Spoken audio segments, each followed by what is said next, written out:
El museo se inauguró su exposición permanente en el año 2003 y paulatinamente, en vez de hacer una renovación de una sola vez, lo que estamos haciendo es por unidades. Una instalación que era caduca y realmente no transmitía todas las emociones que nosotros pretendíamos. Entonces, con el Video Wall que vosotros nos habéis instalado, hemos podido renovar la primera de las unidades. Nos llega el proyecto con la base de mejorar el equipo que había y con las soluciones que nos daba Dahua hemos optado por este tipo de pantalla que al ser de zona de paso está protegida por golpes del propio público que puede pasar por la zona.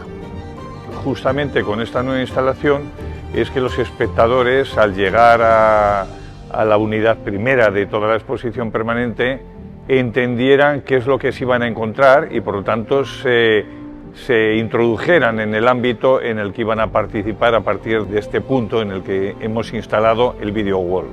La colaboración de Dahua fue bastante buena, teniendo en cuenta la cercanía y la disponibilidad que tenían,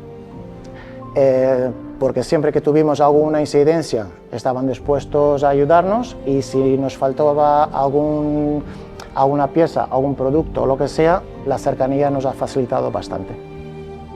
Para lo que hacemos los museólogos y para lo que hacemos los arqueólogos y los investigadores, que es transmitir el conocimiento sobre el pasado. Yo creo que estas nuevas tecnologías son de una grandísima utilidad.